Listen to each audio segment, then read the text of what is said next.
Hey guys, welcome back to another action figure review. Today we have a new Snail Shell figure to check out, taking a look at a new series, starting off with the JK-01 figure, Rena. The front of the box features a large image of Rena doing a heart symbol with her hands, a faded out image of her pouting face, her name in large red letters at the top, and a large foil lettering at the front resembling the logo of the Ultraman series. Over at the back, we have more photos of Rena posed starting her Ultraman-inspired beam attack, a small picture of all the included accessories, more caution, figure specs, and links to social media, and that genuine scratch-off sticker seen on every Snail Shell figure. In silver foil lettering, we have the large JK-01 Rena on the side of the box. Like most high-quality imports, these figures are wrapped in tissue to preserve the box from any damage during shipment. You must rip open the tissue to get the figure out. Removing the figure from the bottom of the box lets you slide out the entire tray in one simple pull. The plastic tray is sealed with 2 void stickers and another caution sticker at the bottom of the box. Removing the void security tape leaves behind a mark when removed to ensure your figure wasn't tampered with. The figure's joints are protected by even more plastic sheets, making sure that the paint doesn't rub against each other during shipment. You see this a lot with high quality import figures. And lastly, we have a small plastic nub installed onto the back, where the bunny tail or stand will socket into. This is to make sure that the sockets don't shrink or expand during shipment temperature changes. A new series started by Snail Shell. We have the Fantasy JK series, with its first release, the bunny girl Rena. Rena was a normal high school girl, until one day her grandma gave her a magical lipstick that transformed her into the bunny girl when used. She is new at being a hero, and still not used to her new embarrassing costume. Snail Shell borrows a lot of inspiration from the Ultraman series with Rena, from the promotional shots of her using her beam effects, to her alternate flat hands to match the Ultraman beam pose, and the iconic giant growth that Ultraman is known for. While the JK series is new, we know that JK is short for high schooler in Japan, and the alternate outfit that was released alongside Rena is a high school student outfit. It's unsure how the series is going to continue, as bunny girls or other costume superheroes, as no other JK series figure has been announced at the time of this review. Let's take a look at the details of this figure. In an embarrassing, tearing up expression, we have an hilarious expression for Rena, with glossy brown eyes looking worried, in an anime-style blush effect represented as red stripes under the eyes. Brown eyebrows and lashes detail the face, as well as a small bump for the nose, and a squiggly mouth, looking like she's mumbling or holding back a cry. The brown hair is detailed in many fine strands of hair, with a lighter color towards the center and darker at the edges. We can also see the bunny suit's white collar and red bow tie around the neck here. On the side of the head, we have even more larger strands of hair that flow over the shoulders in more of that light to dark gradient in the hair. On the back, the hair covers most of the back, where it curves and swirls outward, showcasing more of that light to dark gradient effect. The bunny suit covers up the large chest of the figure, with most of it being bare. The bright red glossy suit is detailed with panel lines at the edges and center, small wrinkles in the sculpt, and the navel of the figure showing through the tight suit's stomach.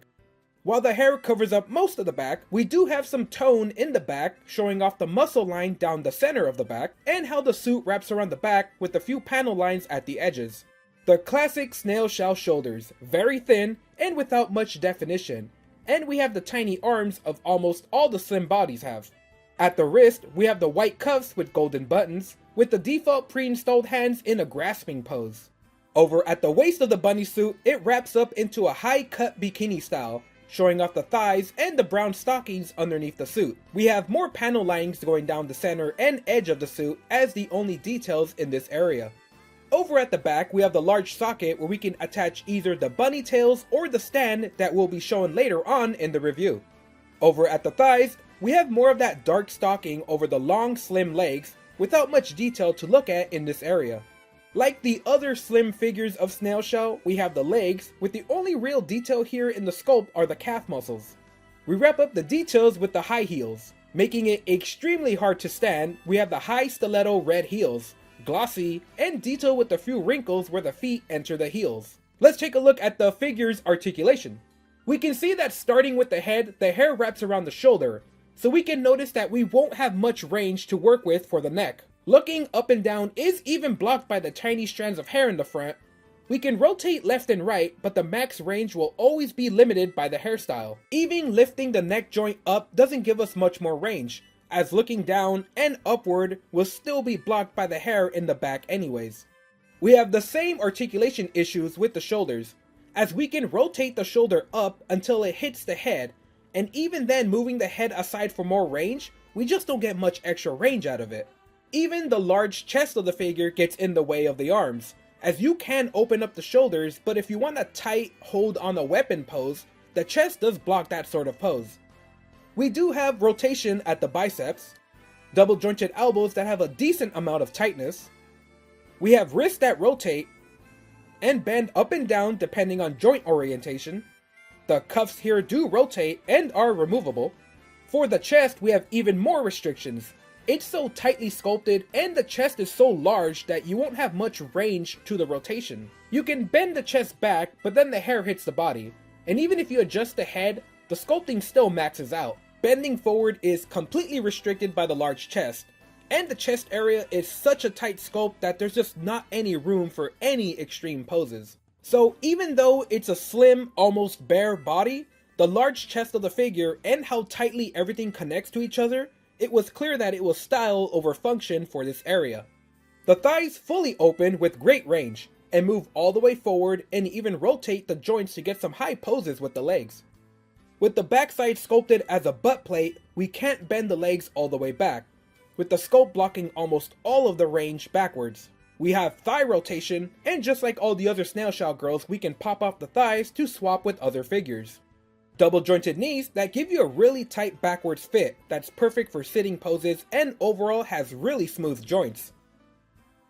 Ankles that bend up and down and rotate, with a foot that rotates. We can take notice of the heels here that have a very small flat sections to stand on, making it hard to balance on. Compared to the other bunny girls of Snail Shell, Rena fits right in along with those heels, making her stand just as tall as the other high-heeled bunny girls. With Rena standing just under 16 centimeters or 6.2 inches tall, the Snail Shell girls with heels always stand a bit taller, something in common with the other bunny girl figures. Next to Grissa, we can see a noticeable size difference, with Grissa looking much shorter thanks to the lack of heels, and slightly shorter body that does really stand out next to the heeled girls. Next to some Figma figures from Konosuba, we can see that Figma is on the smaller side of import figures, as these scale figures are about a head worth smaller, and while they don't look too out of place next to each other, there is a noticeable gap in the height. Next to Jada Toys, this 1/12 scale series has vastly different character sizes, depending on their actual height in-game, so shorter figures like Chun-Li here stand smaller than Rena. But on the other hand, larger figures like Balrog are much more larger and more imposing in almost all aspect of character size. These figures blend in well with each other, with the only real difference being the art style between each other. Not to be left out, Storm Collectibles has a similar scale as Jada Toys, being accurate to the in-game height as well. Hasbro is another 1/12 scale company that usually releases all of their figure in the general 6-inch height, no matter how large or small a figure really is. Across many series, we can see a similar size among all of these figures, where they all fit in with each other, with the style difference being the most noticeable difference. But it does goes to show how Snail Shell is on the larger side of import figures as well. Since Rena is part of a fantasy line, a few creatures from Mythic Legions wouldn't be strange to pose with. Here we have a small goblin and a shorter demon to pose with Rena on her monster slaying adventures. Even with the larger human-sized figures, the fantasy aspect of it could make these figures work. They do look like something Ultraman would battle with eventually.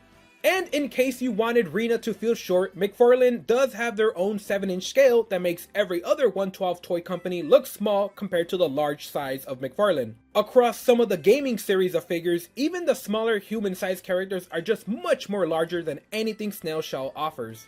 Starting off with the accessories, we have the instruction booklet, a pamphlet showcasing links to official channels and warning information on the back.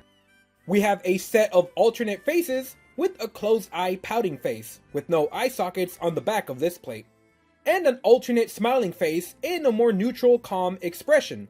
this plate having the eye adjustments on the back. Just like most import figures, to install the faceplates, you remove the top hairpiece. Sometimes the faceplate comes out with it. We can notice the magnet strip here that will be used later. We can then replace the faceplate with the alternate, then cover up the hair on top to complete the look. For the faceplates with eyes, we have the eye poser tool. We can attach the tool to the back of the eyes. This allows us to rotate and move the eyes around, changing the positions of the eyes. We have a pair of bunny ears, with this one having straight ears and the magnet at the bottom. And a set of floppy bunny ears, with that same magnet at the bottom. Installing the ears is extremely easy, as it's just magnetically attached to the top of the head. They do have a strong hold and are both installed in the same way. We have a nice tray of smaller accessories like the hands and tails that keep things in place instead of flying all over the box when you open it. Starting off with the hands, we have 2 closed-fisted hands, 2 open grasping hands that form a heart shape when put together, a set of hands in an open palm resting position, and a set of flat hands with the thumbs bent, simulating Ultraman's hands for the beam attack. Like all other Snail Shell bunny girls, we have a set of 2 white bunny tails, each with a peg to connect to the back, and one with an extra socket for the stand to connect onto. We have the magical lipstick in a silver color with a red button and a pink lipstick. The lipstick easily attaches to the pre-installed hands. We have a set of clear effects sheets made of a thin plastic with effects like beams, hearts, a cracked floor, and a picture border. These sheets do have a plastic wrap protecting the effects, and you can pull them off to reveal the glossy finish. We have the basic snail shell stand in the clear plastic, the arm for the base with 3 points of articulation, the small nub end to directly attach to the socket in the back of the figure, and the claw that grips onto the figure. For the effect sheet, we have a small stand adapter for them that we put together. You can then attach the sheets to the adapter and have it rest on the ground for the larger effects. Or use this small socket to peg into the stand where you can pose your effects more dynamically. And we have 2 spare wrist joints for any accidents. Sold separately but released at the same time is the schoolgirl outfit with 4 accessories: the school uniform, necktie, shoes, and bag. Each accessory is stored in its own plastic bag. The black leather school bag is detailed with silver buttons and zippers, and small wrinkles sculpted into the leathery bag. The brown and black loafers are very glossy, detailed with panels and grooves in the sculpting. The white and navy blue outfit is one entire piece sewed together. You cannot separate them, and they open at the back via a large Velcro strip. We removed the paper clothes hanger installed to keep the shirt flat, and we can see some of the details inside of the shirt. Areas like the collars and cuffs of the uniform have tiny magnets in them, so they will close when near each other and separate when adjusting.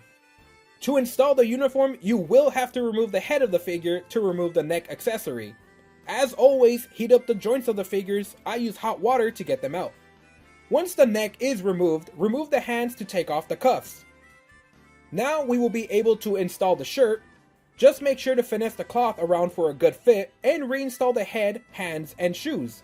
Don't forget about the necktie as well before putting the head back on. It's definitely a lot of work to get the clothing swapped, but I do appreciate it being all one large piece with a Velcro strap. You can spend a lot more time adjusting the shirt to make it look more clean and pressed, but the necktie is a bit loose and tends to flow in a straight line outward instead of downward. The biggest upgrade for this uniform is the shoes. Those flat surface at the bottom lets us stand this figure without any support. It covers up the bunny suit very well and gives the entire figure a new look. It's no secret that I am a huge fan of what Snail Shell is doing. They just keep on releasing gorgeous figures with some great quality, paint, and details. Rena is part of a new JK series, so it has me wondering what's next. I do like how we have some personality baked into her accessories, with a lot of her expressions giving us a look into her embarrassed, clumsy character. I do like how so far every bunny girl has a great theme attached to it. It pushes the character a little more forward than just a cute bunny girl in a suit, with Rena having her Ultraman style powers and those nice clear effects to back it up. But for me, Rena will always be an embarrassed, clumsy waitress to pose in my bar with. Those heels are extremely hard to pose with. But on the other hand, how can you have a bunny suit without the heels? I'll always point out how hard they are to stand on, but it's the right design choice. Included is a total of 3 swappable faceplates. Snail Shell doesn't pack the most faces in with their figures, so 3 is an actual great amount to have. I'm going to assume that the glossy, posable eyes is the reason why we usually only get 1 extra face, as they're more expensive to make. But the non-posable closed eyes is a welcome addition and gives us more ways to pose Rena with. I will say she is a bit light on accessories, as she only really comes with the lipstick to play around with, but she has a decent selection of hands, swappable bunny ears, and all of those cool clear effects sheets that I'll experiment with photography later on. The schoolgirl outfit is sold separately. It is very nice and I do think it's worth the money. It's just kinda crazy to announce a school outfit series and the school outfit is an additional purchase. To be fair, it keeps the cost of the figure down, and if you're army building a ton of bunny girls or using them to swap parts with other Snail Shell girls, it's actually a good idea to keep the cloth goods separate from the figure. Plus, if you only want the uniforms, you can buy them instead of the entire package. Still though, a schoolgirl series without the school uniforms, Regardless, I'm completely satisfied with Rena. I really hope the JK series adds in a lot of other superhero characters, or maybe just more Japanese culture that Snail Shell hasn't tapped into yet, like Yaru, Sukeban, and any other Japanese female trope. A fun character, Rena is another hit from Snail Shell. Even if you don't get her school accessory pack, she makes for a great bunny girl figure. Her expressions are unique and funny, and makes a character that's great to bully, and even though this is the 3rd bunny girl Snail Shell has released, she's still unique with her defined personality and expressions. The build quality is great, the joints are sturdy, even when so small and tiny that it's scary to take them apart, but I've been reviewing Snail Shell for a few years now and I have yet to need to replace any of the joints. I feel like Snail Shell are listening to critiques. The prices are always great, the DLC is a little overwhelming at times, but once you get them in hand, it really is high quality stuff here.